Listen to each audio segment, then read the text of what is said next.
So dear friends, recording has been started and I am sharing my screen. Let's go to the document. So where is the document? I hope this is the document. Screen for documents, and I am going to click on doc.new. So here this document I am creating will be shared with all of you. So later on, all these documents will be shared with only registered students. As of now, I am keeping these documents open for everyone. So every student will be registered in our system, and we will be sharing these documents with registered students only. So I think internet is slow. That is the reason it is taking time. So let it complete its processing. Let me close some applications on the desktop so that Google Meet is a kind of application. It requires lots of resources. Or I believe closing some applications will help Google Meet perform better. The document is open now. So we are discussing noun cases here.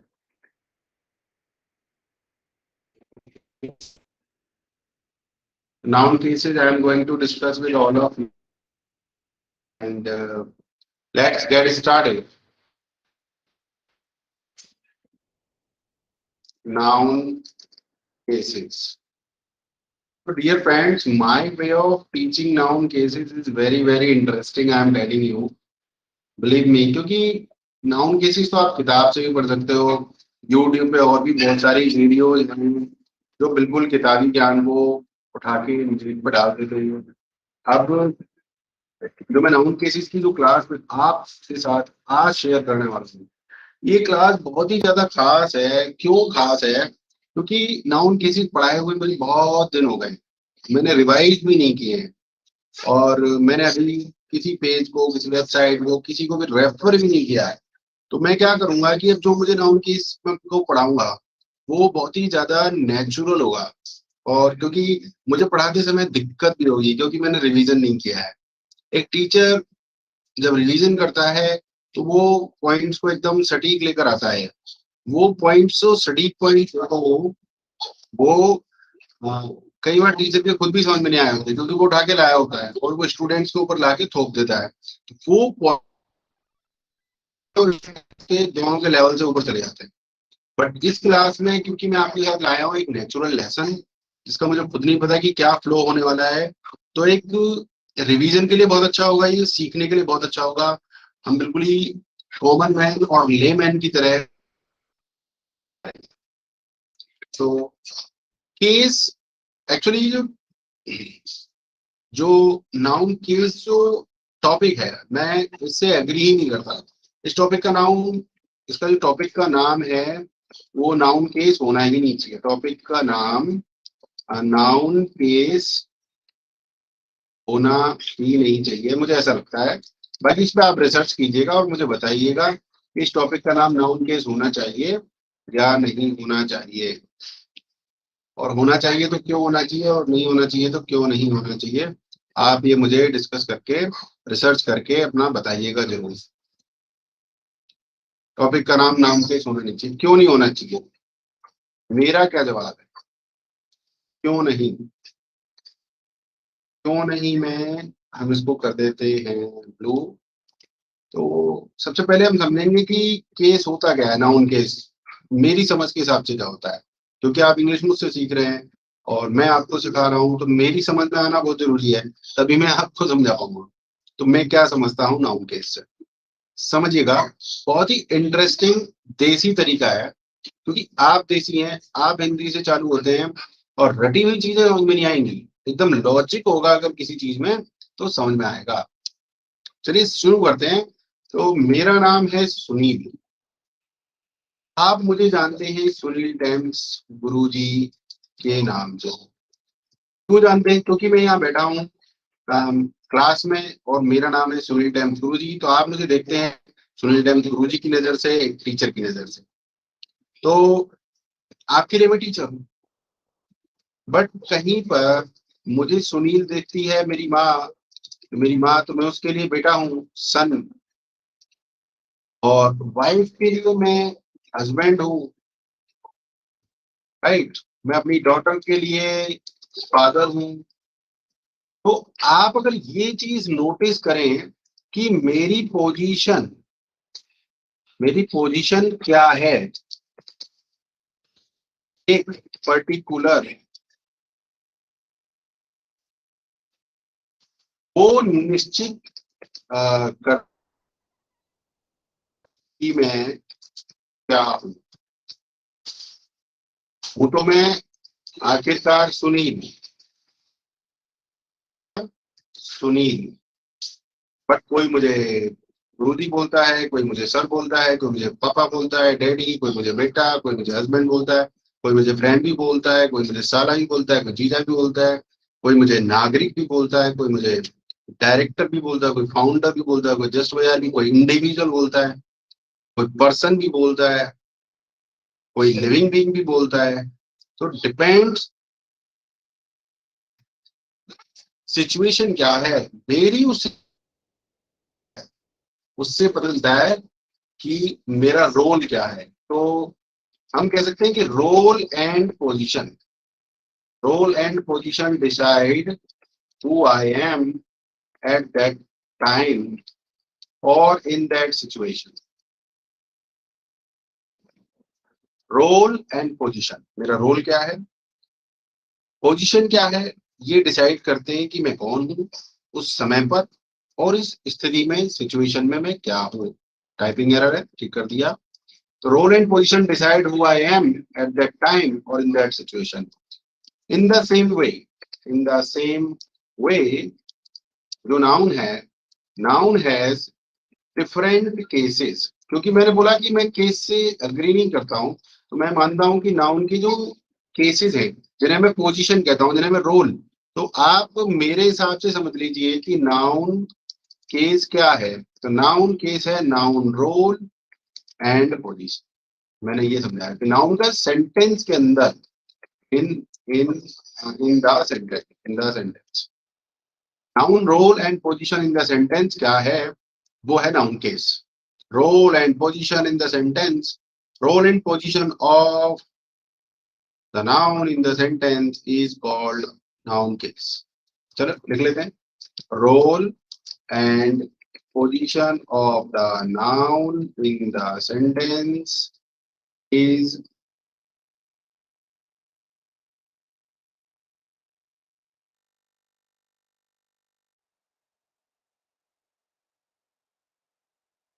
अब ज्यादा, तो जब हम examples की बात अभी करेंगे थोड़ी देर में, तब हमें क्लियर होगा। उसको हम क्या करते हैं, इसको हम थोड़ा सा डिफरेंट डिफरेंट कलर हम कर देंगे तो ठीक रहेगा। तो इन the same way noun has different cases. अब केसेस जहां पर भी मैं समझाऊंगा, आप समझ जाना कि नाउन की पोजीशन और नाउन का रोल क्या है, बात हो रही है उसकी। तो आप समझ जाना वो चीज को कि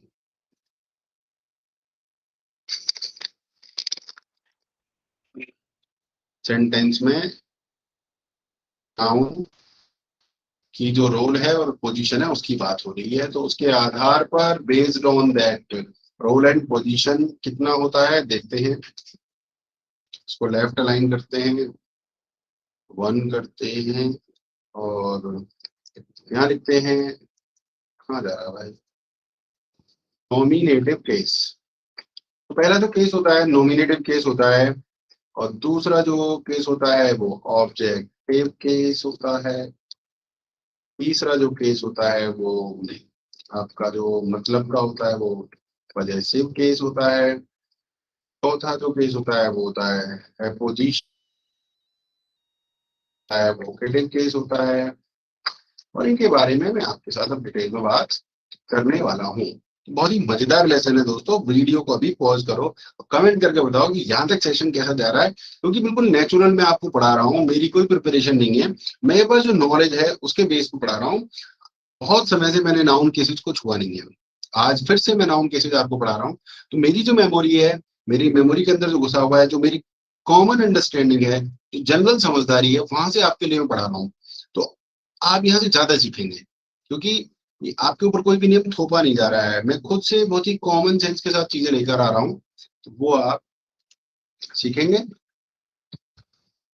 तो आई होप आपने कमेंट कर दिया है वीडियो पॉज करके, मुझे बहुत अच्छा लगेगा आपका कमेंट पढ़ के और मैं आपकी कमेंट का जवाब भी दूंगा। तो दोस्तों शुरू करते हैं सबसे पहले नॉमिनेटिव केस। नॉमिनेटिव केस बहुत ही इंटरेस्टिंग ये होने वाला है। नॉमिनेटिव केस जो किताब में लिखा है वो तो भूल ही जाओ, मेरा बिल्कुल पढ़ाने का तरीका है एकदम मस्त तरीका। तो रटंत विद्या नहीं है, नोमीन नोमीन नोमीन नामीन नामीन नाम, कुछ नाम की बात हो रही है, नाम। नॉमिनेशन जब आप चुनाव में जाते हैं, चुनाव मतलब बोले तो इलेक्शन, इलेक्शन में जाते हैं तो वहां जो करता है, नॉमिनेट करता है, पॉलिटिशियन, पॉलिटिशियन अपने आप को नॉमिनेट करता है। नॉमिनेट करने का मतलब क्या है? नॉमिनेट करना क्या होता है? नॉमिनेट करना कुछ नहीं होता भाई, नाम देना या नाम लेना, नाम लेना। नाम लेना और नाम देने में क्या फर्क है? तो भाई मुझे चुनाव लड़ना है मेयर का, मतलब I have to fight for mayor position, I have to fight for mayor position. तो लाइक अगर मैं अपना नाम लूंगा, मैं अपना नाम लूंगा, तो कहलाऊंगा कि I nominated myself, I nominated myself for the position of mayor, right. और अगर कोई और मुझे नॉमिनेट करेगा, हम बोले तो राहुल ने मुझे नॉमिनेट किया, तो Rahul nominated me for the position of mayor. तो देखिए, मैंने अपना नाम दिया तो आई नॉमिनेटेड, नॉमिनेट हो गया। राहुल ने मेरा नाम दिया तो राहुल नॉमिनेटेड। तो मैंने अपना नाम दिया तो भी नॉमिनेशन, राहुल ने मेरा नाम लिया कि भैया सुनील ये काम कर सकता है, तो that is also called nomination. तो नॉमिनेट का मतलब होता है नाम, नाम लेना, नाम देना। ये हो गया कि हाईलाइट करना, हाईलाइट करना। अब यार पूरे जिले में मैं मतलब मेयर का चुनाव लड़ रहा हूँ, तो समझो आप हाईलाइट हुआ कि नहीं हुआ, बहुत ही ज्यादा पॉपुलर हुआ कि नहीं हुआ, एक मुख्य बंदा बना कि नहीं बना, प्राइमरी बंदा बना कि नहीं बना। तो यहाँ से आप इसको समझ गए कि हाईलाइट, हाँ हाईलाइट करना, या फिर main, main noun, main noun कह सकते हो आप इसे, जो बहुत ही सबसे ज्यादा पावरफुल है। Prominent, P P R O M I N N E, prominent noun. तो इस तरीके से हम चीजों को समझ सकते हैं। तो जो जिसका नाम लिया जाए वो नॉमिनेटिव केस है, जो अपना नाम दे वो नॉमिनेटिव केस है। तो थोड़ा सा समझेंगे एग्जांपल्स के माध्यम से, जैसे कि I thought I teach you English, I teach you English. अब इसमें जो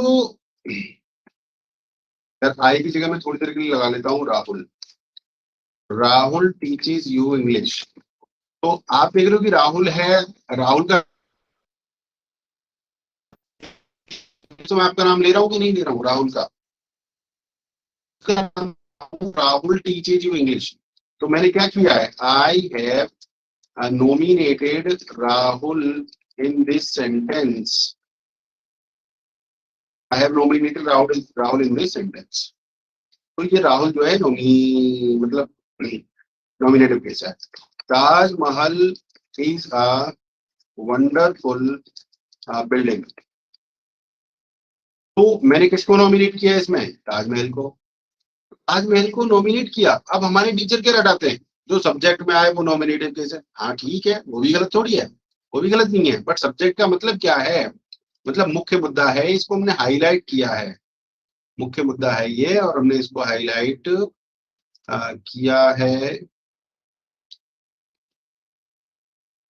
तो जो मुख्य मुद्दा है, इसका हमने नाम लिया है, वही तो नॉमिनेटिव केस है। बट अगर इसको समझ के करें तो ठीक है, और रट के करें तो दिक्कत है ना, कि मतलब भैया जो सब्जेक्ट में आया वही है। ऐसे नहीं होता, इसको समझाने का सही तरीका नहीं कहते। अब नाउन केस हो गया। नाउन जो है, नाउन हो गए आपके राहुल एंड ताजमहल, ये नाउन हो गए। कौन से केस के? नॉमिनेटिव केस के हो गए, नॉमिनेटिव केस। बट जो नॉमिनेटिव केस का दूसरा नाम सब्जेक्टिव केस है। Subjective case. अब केस कैसे मालूम कैसे है? मैंने अभी बताया था आपको, रोल एंड पोजीशन।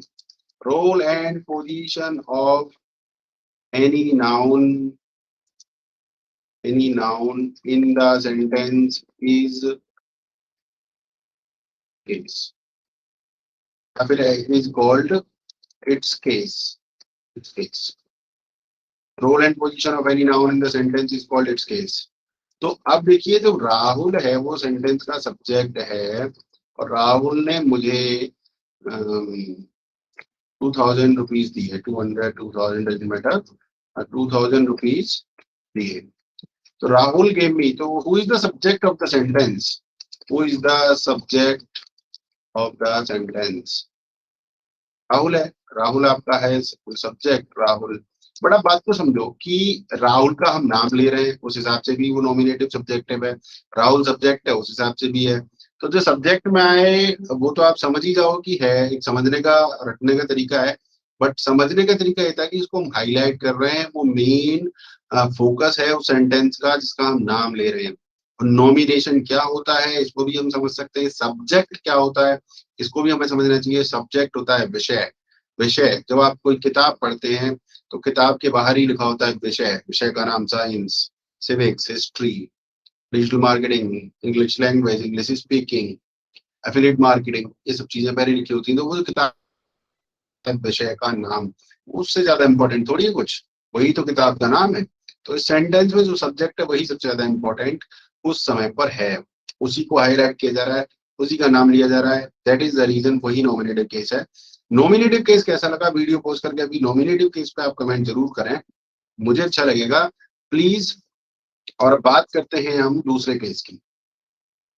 दूसरा जो केस है वो है हमारा ऑब्जेक्टिव केस। अब ऑब्जेक्ट क्या होता है? ऑब्जेक्ट तो कोई वस्तु भी होती है, ऑब्जेक्ट तो कोई लक्ष्य भी होता है। कोई लक्ष्य है वो भी ऑब्जेक्टिव है मेरा। मेरा गोल, मेरा जो गोल है, वस्तु है, वस्तु मेरा गोल हो सकती है। मस्ट भी है। And I had to buy bananas, मुझे केले खरीदने थे। I had to buy banana, मुझे केला खरीदना था। तो जो मेरा गोल था वो बनाना था, तो बनाना मेरा लक्ष्य भी था, बनाना वस्तु भी है। तो गोल अगर है कोई सेंटेंस के अंदर, जो गोल की तरफ ज्यादा है, ऑब्जेक्टिव, तो वो ऑब्जेक्टिव केस है। सब्जेक्ट नहीं होनी चाहिए वो, जैसे ही वो सब्जेक्ट में आएगी तो फिर वो ऑब्जेक्टिव केस नहीं है, फिर वो हम उसको बहुत ज्यादा हाईलाइट कर रहे हैं। कैसे? एग्जाम्पल्स के माध्यम से समझेंगे। आई हैड टू बाय बनाना, मुझे केला खरीदना था। इस सेंटेंस में हमने जो हाईलाइट किया है सबसे ज्यादा वो है I. I is the subject of the sentence, ये सबसे ज्यादा हाईलाइटेड है। पूरा मतलब बंदा क्रेडिट ले रहा है कि भैया मुझे मुझे मुझे बनाना खरीदना था। बनाना बहुत ज्यादा इंपॉर्टेंट नहीं है, मैं बहुत ज्यादा इंपॉर्टेंट हूँ। और मेरा जो लक्ष्य क्या, जो ऑब्जेक्टिव था वो क्या था? वो था, पूरा तो देखेंगे, बाइंग बनाना।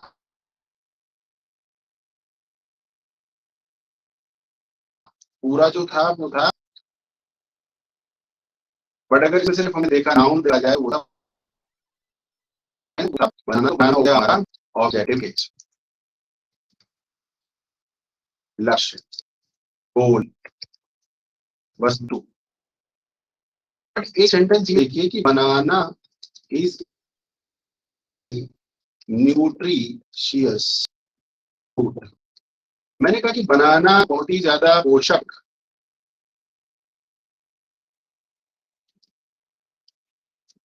पोषक फल है। तो भैया यहाँ कोई ये ऑब्जेक्ट नहीं है, हम तो भैया इसको हाईलाइट कर रहे हैं, इसका नाम ले रहे हैं, इसका नाम ले रहे हैं। तो बहुत ज्यादा हमने इसको हाईलाइट किया है, नाम लिया है उसका, तो ये भैया यहाँ पर बन जाता है आपका सब्जेक्टिव केस, क्योंकि हम इसका नाम ले रहे हैं, इसको हाईलाइट कर रहे हैं, तो इसका नाम लिया जाता है, इसको हाईलाइट किया जाता है। जो सब्जेक्ट का पार्ट होता है वो तो सब्जेक्टिव केस होता है। क्लियर है? नॉमिनेटिव केस होता है, nominative case subjective case same है। हम बात कर रहे हैं इस समय ऑब्जेक्टिव केस की। आई हैड टू बनाना हो चुका है, अब दूसरा सेंटेंस है पुराने वाले, इसको ले लेते हैं। Rahul gave me 2000 rupees. तो राहुल को हमने बहुत ज्यादा हाईलाइट किया है, और ये हो गया हमारा वर्ब। राहुल ने काम किया, मुझे दिया। किसे दिया? किसे दिया? किसे दिया? तो कोई तो उसका गोल था, कोई तो उसका लक्ष्य था जिसको उसने 2000 रुपये देने थे। तो उसका गोल किसको देना था? उसका लक्ष्य, लक्ष्य बोले तो ऑब्जेक्टिव क्या था उसका? उसके दो ऑब्जेक्टिव थे यहाँ पे। कितने ऑब्जेक्टिव थे इसके? दो। ऑब्जेक्टिव दो थे। कितने? तो क्यों? एक तो उसको 2000 रुपये जो वस्तु थी वो कहीं पहुंचानी थी, और कहाँ पहुंचानी थी? मेरे पास पहुंचानी थी। तो एक हो गया डायरेक्ट ऑब्जेक्ट, एक हो जाता है दूसरे चैप्टर में डिटेल में पढ़ लेंगे, डायरेक्ट ऑब्जेक्ट और indirect object. Rahul gave me 2000 rupees, यहाँ पर दो ऑब्जेक्ट होते हैं, और मी और 2000 और रुपी, ये तीनों ही इसमें ऑब्जेक्ट हैं। एक डायरेक्ट ऑब्जेक्ट है, एक इनडायरेक्ट ऑब्जेक्ट है।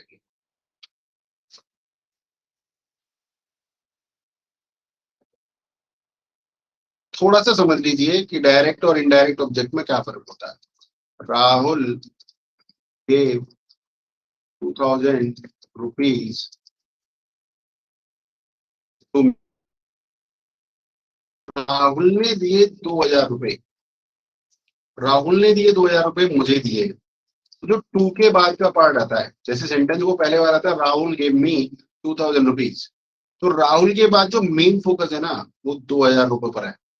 Rahul give me 2000 rupees, Rahul give me 2000 rupees. Sentence को बोल के देखिए आप, Rahul give me 2000 rupees, Rahul give me 2000 rupees, Rahul give me, Rahul gave me, Rahul gave me 2000 rupees. Rahul के बाद जो दूसरा फोकस जा रहा है वो 2000 रुपीज पे जा रहा है। तो 2000 रुपीज डायरेक्ट ऑब्जेक्ट। मेरी वीडियो है इस टॉपिक पर, गूगल की पूरी दुनिया आपके पास है। समझें, सोचें, और कोई क्वेश्चन हो तो मेरी क्वेश्चन वाली लिंक है, उसमें सबमिट करें डायरेक्ट इनडायरेक्ट से रिलेटेड अपना question.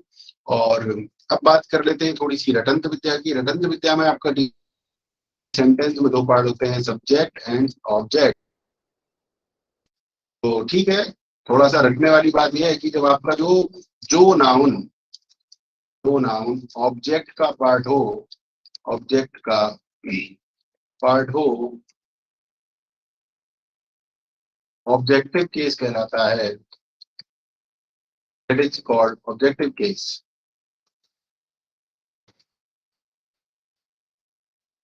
A noun that is part of the object of the sentence is called objective case. And a noun that is part of the subject of the sentence is called subjective case. ये हो गई हमारी थोड़ी सी रटंत विद्या, और समझंत विद्या हमने ऊपर कर लिया है, समझ लिया है, एक्सप्लेन किया है। कोई डाउट होगा तो आपके पास क्वेश्चन सबमिट करने के लिए लिंक है, उसमें आप सबमिट कीजिए, and I will try my level best कि आपको संतुष्टिजनक आंसर उसका दिया जाए।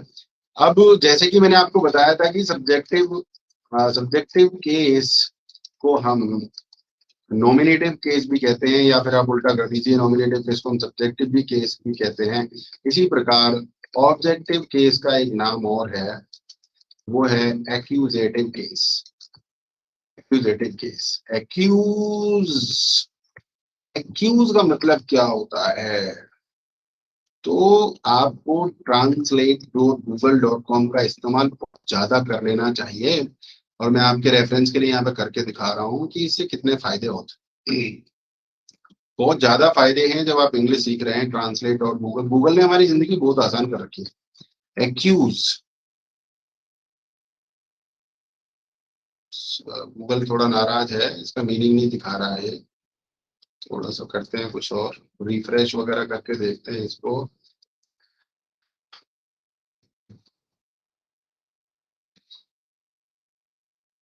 गूगल इज ट्रांसलेटिंग, बहुत टाइम लगा रहा है, गूगल थक गया है। तो एक्यूज का मतलब क्या देखा आपने? आरोप, दोष दोष लगना, दूसरे व्यक्ति के ऊपर दोष लगाना, अपराधी ठहराना। अब ये हमारी क्लास में कैसे काम आएगा भाई? एक्यूजेटिव।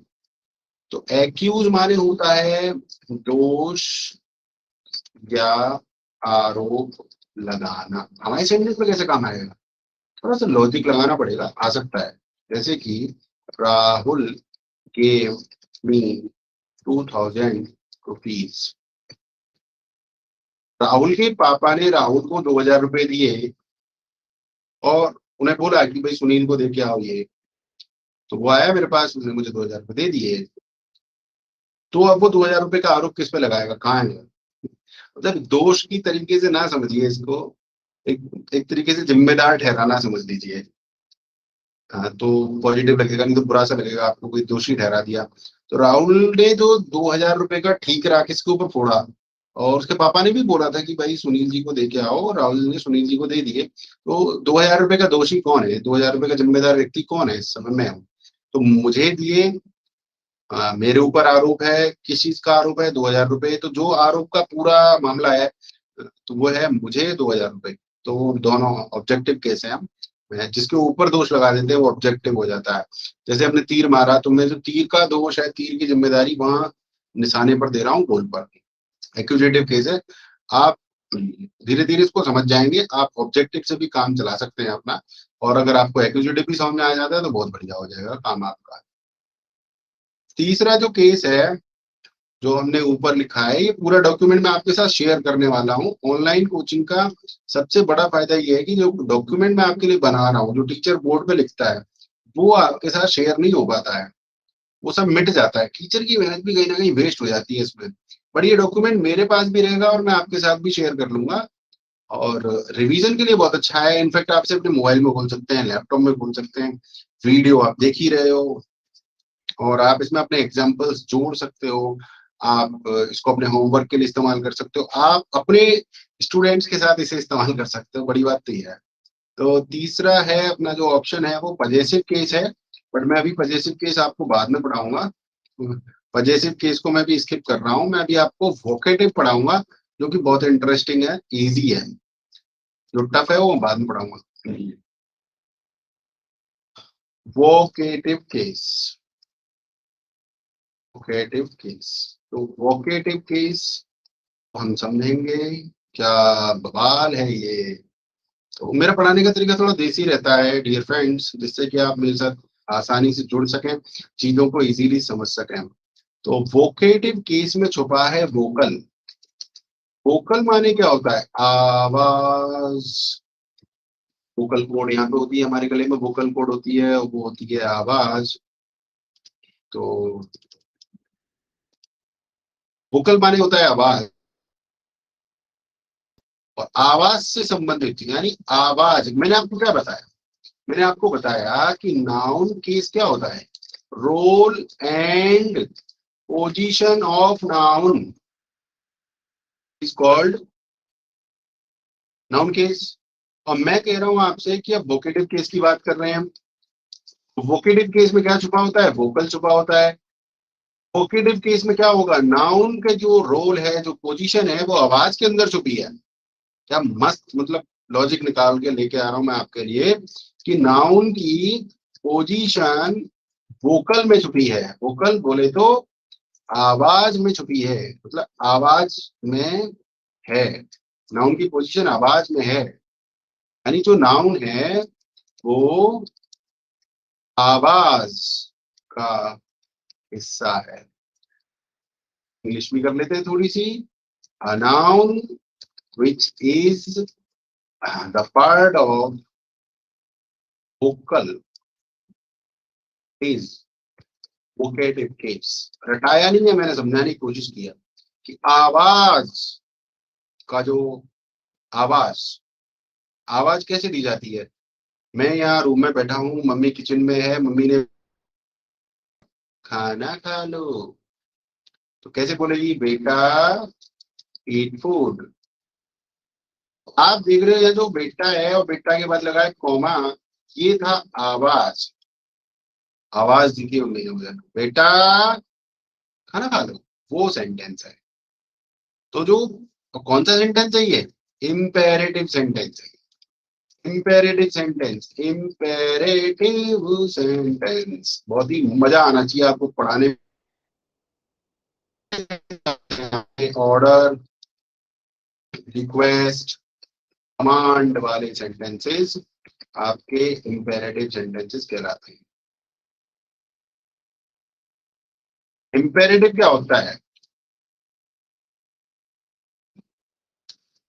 इम्पेरेटिव क्या होता है, साफ साफ सेंटेंसेस। इधर आ भाई, तो तुरंत, साफ और तुरंत, इसमें साफ और तुरंत हो। मैं आपसे कह रहा हूं जो मेरा ऑर्डर है वो क्लियर है, इधर आओ, साफ है, क्लियर है, आपको समझ में आ गया, तुरंत आना पड़ेगा आपको। Imperative means urgent. बैठ जाओ, अब टीचर ने बोला 10:10 पे बैठ जाओ, तो क्या आप 10:15 पे बैठोगे, उतनी भी गुंजाइश नहीं होती है इम्पेरेटिव में। समझ रहे हैं आप, उनसे मिलके आओ। सेंटेंस के ऊपर डिपेंड करता है कि किस तरीके की कमांड है। अमेरिका जाओ, अमेरिका जाने में तो तैयारी करने का जो टाइम लगेगा वो लगेगा ही लगेगा, बट वो नहीं है, उसको आप बहुत ज्यादा खींच नहीं सकते। जो टाइम लगना है लगना है। जैसे मैंने कहा इधर आओ, आप मेरे सामने खड़े हो, इधर आओ, तो यहाँ तो कुछ सेकंड का ही खेल है। कोई नीचे खड़ा है पार्क में 300 मीटर दूर, मैंने कहा इधर आओ, तो उसको उतना तो टाइम लगेगा ही लगेगा। बट वो अगर इधर आओ के बावजूद कहीं टाइम वेस्ट कर रहा है, दैट इज रॉन्ग, वो थोड़ा गलत है। बट इंपेरेटिव में होता है कि भैया ऑर्डर के साथ ही काम होता है। तो इंपेरेटिव सेंटेंस हो गया, देखो पढ़ रहे हैं नाउन केस, बीच बीच में आपको इंपेरेटिव केस भी पढ़ने को मिल रहा है क्योंकि मेरे को समझाना ठीक लगता है। तो नाउन कॉमा इंपेरेटिव सेंटेंस, तो जो इंपेरेटिव सेंटेंस के पहले नाउन कॉमा है that is called vocative case. है ना मजेदार, समझ में आना चाहिए मस्त तरीके से। टीचर्स न जानते हैं ना समझाते हैं, बड़ा दुख की बात है। एक तो डीपली टीचर्स पढ़ते नहीं है, अपनी नॉलेज को स्ट्रांग नहीं करते हैं, ऐसा मेरा मानना है। आपको अभी तक कैसा लगा, बीच में आप 2 कमेंट कर चुके हो, बोल रहा हूँ बार बार कमेंट करवाने के लिए आपको, क्योंकि मैं चाहता हूँ कि आप इंटरेक्ट करें वीडियो के साथ, चीजों को समझें। तो एक बार यहाँ पर इम्पेरेटिव वाली बात के ऊपर आप कमेंट करें। जो मैं कह रहा हूँ कि टीचर्स ना पढ़ते हैं डीपली, किताबों से नोट्स उठा के डुप्लीकेट पढ़ाना शुरू कर देते हैं, वो थोड़ा सा दुख देता है। और आपको मेरा कैसा लग रहा है कि मैं रियलाइज करके पढ़ा रहा हूँ, चीजों को समझ के पढ़ा रहा हूँ कि रट के पढ़ा रहा हूँ। क्या आपको ये वाले एक्सप्लेनेशन किसी और बुक में या यूट्यूब वीडियो में मिलते हैं, प्लीज कमेंट करके जरूर बताएं। थोड़े से एग्जांपल देख लेते हैं इसके। अजय मीट मी टुमारो, बंदा जब बिल्कुल सामने होता है, जैसे कि मैं अपने टीचर के सामने खड़ा हूँ और मेरा टीचर मुझसे क्या, फिर ये नहीं कहेगा Sunil sit down, Sunil sit down नहीं कहेगा, वहां सीधा बंदा कहता है सिट डाउन, सिट डाउन, वहां सीधा इंपेरेटिव सेंटेंस इस्तेमाल होता है। बट अगर 4 लोग खड़े हैं और टीचर को बोलना है सुनील, तो पहले टीचर ने मुझे क्या दी, आवाज दी। हम हिंदी से हैं, नॉर्थ इंडियंस हैं, हिंदी से जुड़े हैं, आवाज देते हैं हम पहले। अगर हमें किसी विशेष व्यक्ति के साथ बात करनी है तो आवाज दी जाती है, सोनू इधर आओ, सोनू कम हियर। ये जो सोनू वाला पार्ट है ये वोकेटिव केस, जो नाउन है वो अगर आवाज, जो आपको संबोधन एड्रेस का जो हिस्सा है, इंपेरेटिव सेंटेंस से पहले जो नाउन है कॉमा से पहले, that is part of vocative case. आवाज दी जा रही है, बहुत सिंपल है, समझ जाओगे, थोड़ी प्रैक्टिस करना, समझ भी गए। तो नेक्स्ट जो केस है हमारा वो है noun in apposition. Noun in apposition की जब बात करेंगे हम, नाउन इन एपोजिशन क्या होता है? पहले आए हुए नाउन की डिटेल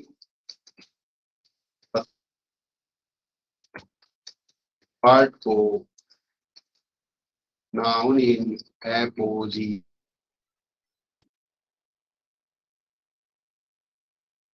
इस पार्ट को हटा भी दें तो सेंटेंस का मीनिंग चेंज नहीं होता। नाउन इन एपोजिशन बहुत इंटरेस्टिंग है, बहुत ही इंपॉर्टेंट है कंपटीशन के हिसाब से, चीजों को समझने के हिसाब से। और टफ मत समझिए, बहुत आसान है, मैं इसको बताने वाला हूँ। पहले आए हुए नाउन की डिटेल बताने वाला पार्ट को नाउन की पोजीशन कहते हैं। इस पार्ट को हटा भी दें, इस पार्ट को हटा भी दें ही चेंज नहीं होता है। तीसरा, बाद वाला नाउन, बाद वाला नाउन पहले नाउन के तुरंत बाद आता है, पहले नाउन के तुरंत बाद आता है। देखते हैं, Ram, the father of Luv and Luv and push and Sita to the जंगल।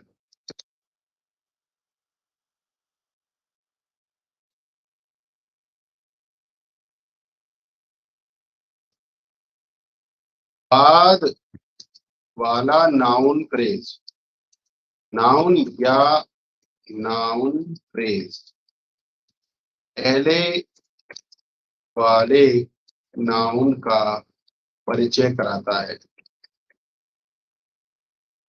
तो हमने ऐसे बोल दिया राम, तो राम तो भैया 1000 है दुनिया में, कौन से राम? तो हमने कहा the father of Luv and Kush, जो लव और कुश के पिताजी थे, वो वाले राम। उन्होंने सीता को जंगल में भेज दिया। अगर मैं ये सेंटेंस ना लिखूं the father of Luv and Kush, मैं सीधा लिखूं, अगर आपको पता चल गया है कि Ram sent Sita to the jungle, Ram ने सीता को जंगल में भेज दिया, तो भी क्या चेंज हो गया? राम वही है, तब उसके पिताजी हमें पता है। तो उसको थोड़ा डिफाइन करने के लिए, चीजों को समझाने के लिए आपको नाउन इन एपोजिशन का यूज किया जाता है। The teacher whom you met yesterday is um, the teacher whom you met yesterday has is absent. तो द टीचर, अब यहाँ पर ना हमें समझ में नहीं आ रहा कि कौन सा टीचर। तो ये जो पार्ट है ना, ये जो टीचर के बारे में बताने के लिए हम लाए हैं, ये जो पार्ट है ये है नाउन इन एपोजिशन। ये पूरा एक फ्रेज है, नाउन फ्रेज कहते हैं इसे, दिस इज नाउन फ्रेज। और ये जो नाउन फ्रेज है, ये टीचर की बात कर रहा है। तो बाद में आने वाला नाउन या नाउन फ्रेज पहले वाले नाउन की बात करता है, तो उस स्थिति में ये नाउन नाउन इन एपोजिशन कहलाता है। तो यहाँ पर अगला जो केस है, पजेसिव केस, ये थोड़ा सा बड़ा केस है दोस्तों, और मैं दूंगा सेपरेट सेशन में। और अगर आप लोग बहुत ही ज्यादा खुश हैं इस लेसन से, तो आपके लिए बहुत ही गुड न्यूज है कि मेरे जो 15 कोर्स हैं, 15 कोर्सेज आप ले सकते हैं सिर्फ 200 रुपए में। तो एक डेडिकेशन और कमिटमेंट वाली फी है ये, सिर्फ आपके लिए 200 रुपए। आप इस फीस को देकर सारे कोर्सेज को कायदे के साथ रिसीव करेंगे, आपको ईमेल आएगी, सारी सूचना आएगी, पूरा सिस्टम आपके साथ रहेगा। तो ये पूरा कोर्सेज है जिसमें इंग्लिश लैंग्वेज है, digital marketing, Canva, WordPress, affiliate marketing, influencer marketing, WordPress, content writing, interview skills, resume writing, सारी स्किल्स आपको दी जाएंगी। आप ये ज्वाइन कीजिए। और आज का जो आपका जो असाइनमेंट है, असाइनमेंट वो ये है कि भैया आपको एक लिस्ट बनानी है, लिस्ट नहीं बनानी है, कि you have to write 10 examples of each. Nominative case के आपको 10 एग्जाम्पल्स लिखने हैं, नॉमिनेटिव केस के, ऑब्जेक्टिव केस के, फिर आपके पास आता है वोकेटिव केस, फिर आपको 10 एग्जाम्पल लिखने हैं, फिर आपके पास आता है नाउन इन एपोजिशन की, नाउन इन एपोजिशन, फिर आपके पास आता है, कोई टाइपो एरर हो जाता है तो बाद में हम ठीक कर लेंगे। नाउन इन एपोजिशन आपके पास आता है। तो दोस्तों ये होमवर्क आप कीजिए, आपको अच्छा लगेगा होमवर्क करने के बाद, पहले नहीं अच्छा लगेगा। वीडियो देखने के बाद आप चीजों को भूल जाएंगे तो आपको थोड़ा सा अच्छा नहीं लगेगा, इनफैक्ट मुझे भी अच्छा नहीं लगेगा, और वीडियो देखने का बहुत बड़ा कोई फायदा आपको नहीं होने वाला है। नेक्स्ट वीडियो लेने से पहले, नेक्स्ट जो पजेसिव केस की जो मजेदार जो लेसन मैं देता हूँ, जो मेरी स्टाइल है पजेसिव केस पढ़ाने की, उससे पहले मैं चाहूंगा कि आप अपने क्वेश्चंस को सबमिट करें। क्वेश्चन का जो लिंक है वो भी इसको इस वीडियो डिस्क्रिप्शन में आपको मिल जाएगा। क्वेश्चन को सबमिट कीजिए, और नेक्स्ट जो सेशन होगा वो नेक्स्ट सेशन में रखूंगा आपका क्वेश्चन आंसर सेशन का, क्वेश्चन एंड आंसर सेशन का। और फिर उसके बाद नेक्स्ट क्लास होगी हमारी, वो होने के ऊपर, वजह से केस के ऊपर। तो मैं चाहता हूँ कि आप लोग उस क्लास को जरूर ज्वाइन करें। और ये जो डॉक्यूमेंट का लिंक है वो मैं इसको कर देता हूँ, एनीवन विद द लिंक, इसको हम कर लेते हैं यहाँ से कॉपी, सेव, डन। और जो डॉक्यूमेंट का लिंक है आपको वीडियो के डिस्क्रिप्शन में भी मिल जाएगा। और जो जो लोग अभी हैं हमारे साथ चैट पर, वो चैट पर शेयर कर लेता हूँ। तो अगर आप इस चैट के पार्ट हैं तो आपको इस चैट से भी मिल जाएगा डॉक्यूमेंट का लिंक। दोस्तों ये था हमारा लेसन नाउन केसेस के ऊपर, जो कि बिल्कुल नेचुरल तरीके से आपके साथ शेयर किया गया था। और thanks for watching, have a nice time. मिलते हैं अगली क्लास में। अगली क्लास का जो टाइम है वो मैं आपके साथ शेयर करने वाला हूँ, थोड़ा चेक कर लूँ मैं अपना कैलेंडर। कैलेंडर कैलेंडर चेक करके मैं आपको बताता हूँ कि जो नेक्स्ट क्लास का टाइम हम क्या रखने वाले हैं।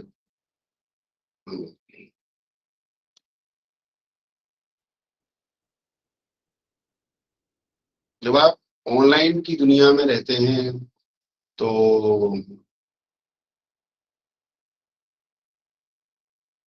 ये कैलेंडर है हमारा, तो आई थिंक 4 बजे का टाइम सही रहेगा।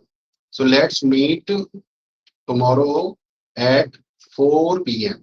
लिंक जो है मीटिंग का वो यही रहेगा जो आज है, यही रहेगा मीटिंग, इसको आप ज्वाइन कीजिए 4 बजे, और मिलते हैं। Thank you very much, keep learning, keep growing, have a nice time.